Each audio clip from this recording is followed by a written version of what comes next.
अस्य श्रीरुद्राध्याय प्रश्नमहामन्त्रस्य अघोरऋषिः अनुष्टुप्छन्दः सङ्कर्षणमूर्तिस्वरूपो योऽसावादित्यः कर्मपुरुषः स एष रुद्रो देवता।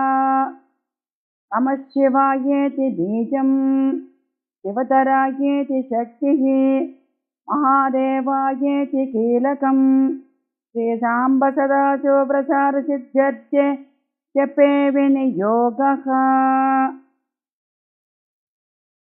करन्यासम्।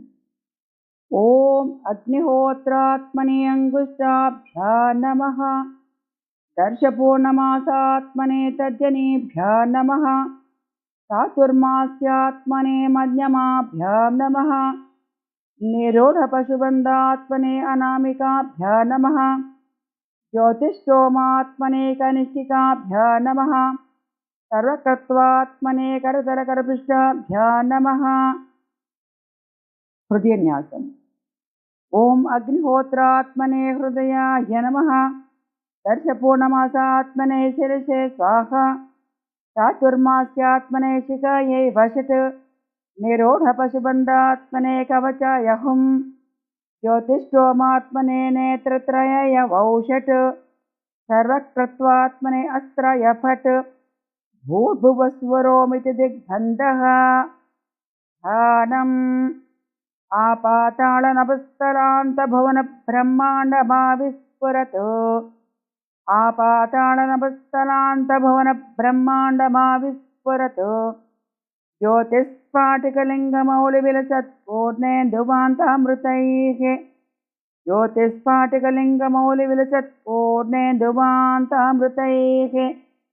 अस्तोकाप्लुतमेकमेशमनिशं रुद्रानुवाकाञ्जपन्।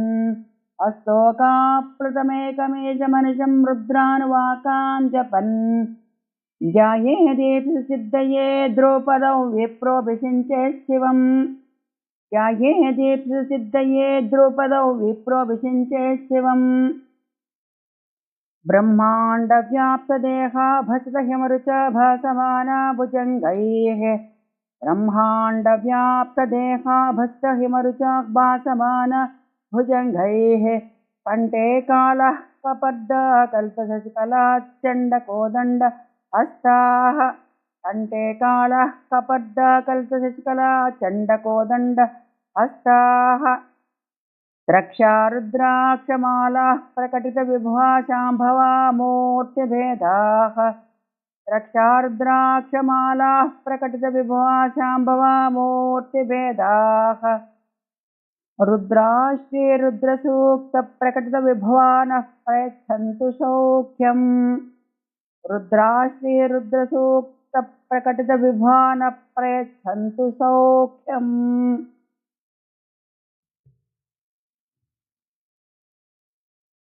ॐ गणनान्त्वा गणपतिगं हवामहे कविं कवीनामुपमश्रवस्तवम्।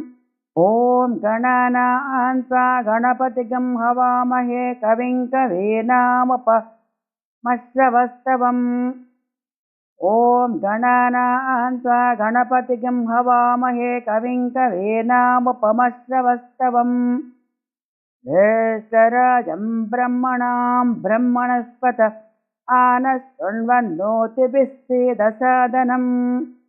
ज्येष्ठराजं ब्रह्मणां ब्रह्मणस्पत आनशृण्वन्नोतिभिः सीदसादनम्। ॐ गणनान्त्वा गणपतिगं हवामहे कविं कवीनामुपमश्रवस्तवम्। ज्येष्ठराजं ब्रह्मणां ब्रह्मणस्पत आनशृण्वन्नोतिभिः सीदसादनम्। ॐ गणनान्त्वा गणपतिगं हवामहे कविं कवीनामुपमश्रवस्तवम्। ज्येष्ठराजं ब्रह्मणां ब्रह्मणस्पत आनशृण्वन्नोतिभिः सीदसादनम्। ॐ श्रीमहागणाधिपतये नमः।